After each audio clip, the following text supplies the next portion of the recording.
Dans ce tutoriel, nous allons apprendre à saisir des écritures d'achat dans Cogiloconta.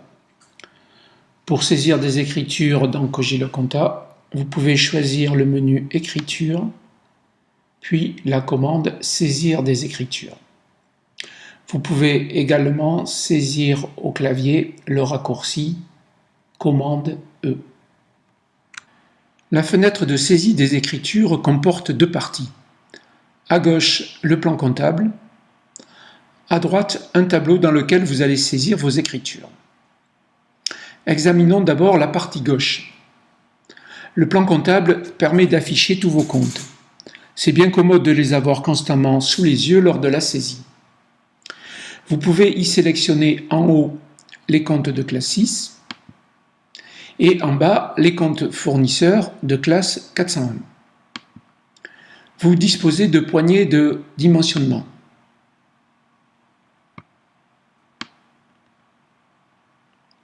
Vous pouvez afficher le plan comptable en une seule partie en tirant la poignée de dimensionnement complètement vers le bas.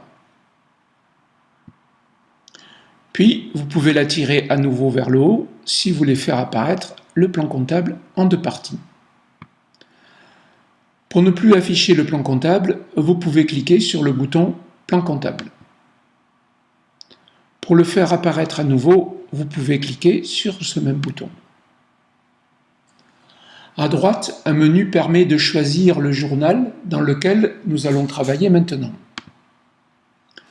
Bien entendu, si votre comptabilité était organisée avec un journal unique, ce menu n'apparaîtrait pas. Nous avons reçu une facture d'un de nos fournisseurs. Il s'agit d'une facture de fourniture administrative. Repérons d'abord la date de la facture, le 3 septembre. La saisie des écritures dans Cogiloconta se fera dans l'ordre de la facture. D'abord le montant hors taxe, puis la TVA, puis le TTC. Choisissons d'abord le compte de classe 6, fourniture administrative. Une première technique de saisie consiste à repérer le compte fourniture administrative à gauche dans le plan comptable. C'est facile grâce à son intitulé. Vous voyez que dans ce cas, il n'est pas nécessaire de mémoriser son numéro. Un double clic sur fourniture administrative et la ligne correspondante apparaît dans le tableau de saisie. Je vais maintenant vous montrer une deuxième technique de saisie. Et je vais d'abord effacer cette première ligne. La deuxième technique de saisie est peut-être plus intéressante pour les utilisateurs qui connaissent le plan comptable. J'appuie sur la touche de tabulation, une première ligne apparaît. Pour modifier la date, je peux simplement saisir le numéro du jour.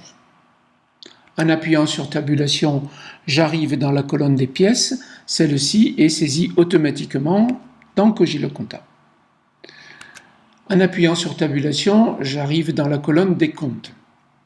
Les utilisateurs qui connaissent un peu le plan comptable savent que les fournitures administratives sont des comptes de classe 606. Ils peuvent donc saisir 606 puis tabulation. Cogiloconta va vous proposer alors automatiquement tous les comptes de classe 606. Bien entendu, si j'avais saisi 606.4, je serais tombé directement sur fourniture administrative. Je peux donc sélectionner dans cette ligne le compte 606 fourniture administrative et j'arrive dans la colonne libellée que je ne saisis pas pour l'instant. En appuyant sur tabulation, j'arrive dans la colonne débit. La colonne débit, je saisis le montant hors taxe qui est 60,30. En appuyant sur tabulation, la première ligne est terminée. Il convient maintenant de calculer et de saisir la ligne correspondant à la TVA. Pour cela, je pourrais cliquer sur le bouton Calculer TVA, mais plus rapidement, je peux appuyer sur la touche T du clavier. Touche T comme TVA. En appuyant sur la touche T, vous voyez que Cogiloconta a calculé la TVA et qu'il a positionné directement ce montant sur la ligne du compte 445 660. Je passe donc à la troisième ligne qui concerne le fournisseur, en appuyant sur Tabulation. J'arrive maintenant dans la colonne du compte. Je pourrais saisir le compte 401 ABC. Je pourrais également cliquer ici sur le compte ABC bureautique.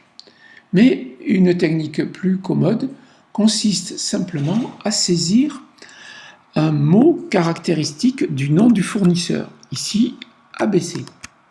En appuyant sur Tab, vous voyez que Cogilocompta a automatiquement recherché le compte 401 ABC grâce au nom ABC bureautique. Il a calculé automatiquement le montant TTC et indiqué le libellé de l'écriture. En pratique, vous n'avez saisi que le montant hors taxe, la TVA a été calculée automatiquement et le TTC également. Si vous souhaitez gérer les dates d'échéance dans Cogilocompta, vous pouvez facilement modifier la fenêtre de saisie pour y afficher une nouvelle colonne date d'échéance.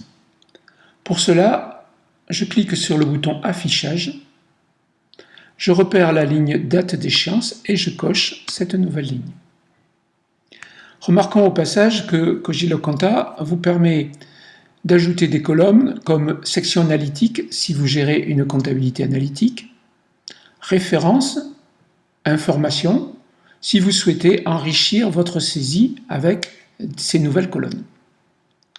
Je clique ensuite sur le bouton OK et la nouvelle colonne échéance apparaît dans ma fenêtre de saisie. Je la sélectionne et par simple glisser, je peux la positionner à l'endroit souhaité. Je suis donc maintenant en mesure de renseigner une date d'échéance. Remarquez que ce réglage est fait une fois pour toutes, ensuite Cogiloc va le conserver. Pour saisir une date d'échéance, le plus simple est de saisir la date sans les slash. Par exemple ici, je peux saisir 30 09 16. L'écriture est terminée. Pour l'enregistrer, je peux cliquer sur le bouton Enregistrer ou bien directement appuyer sur la touche Entrée de mon clavier.